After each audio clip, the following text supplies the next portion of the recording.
Martinez. Martinez again.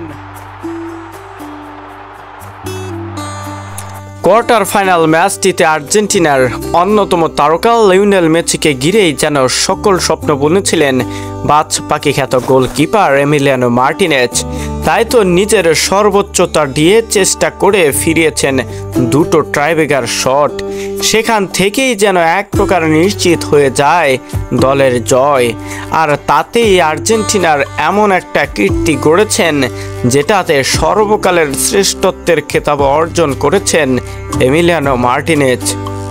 Lionel Messi যখন প্রথম শটটা নিতে যায়, ঠিক দুর্ভাগ্যবশত শটটা উপর দিয়ে উঠে মিস হয়ে যায়। আর এতেই হতাশায় ভোগে পুরো স্টেডিয়ামে থাকা ৭২,০০০ ফুটবল প্রেমীরা। লিওনেল মেসিও যেন বারবারই নিজেকে খুঁজে ফিরছিলেন, এরপরেও যেন হারিয়ে ফেলেছেন ম্যাচটিতে।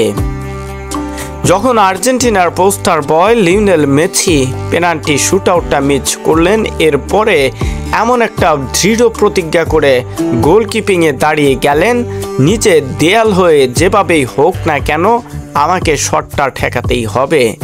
তাই তো সে লক্ষ্যে পরপর একাধিকবার দুটি শট ঠেকিয়ে এমন একটা জয়ের নায়কের খেতাবটা অর্জন করেছেন, যেটা জয়ের জন্য অনেক বড় অবদান রেখেছে এমিলিয়ানো মার্টিনেজের পেনাল্টি শুটআউটটা ঠেকানোর ফলে।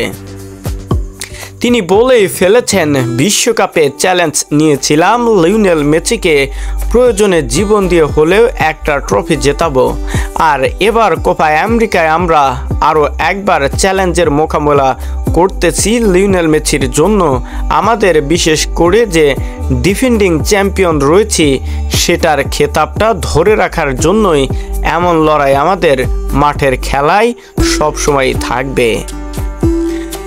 সামনের ম্যাচগুলোতে আরও ভালো কিছুই করব, আর সমর্থকদের ধন্যবাদ জানাবো আমাদেরকে এত সমর্থন জানানোর জন্য।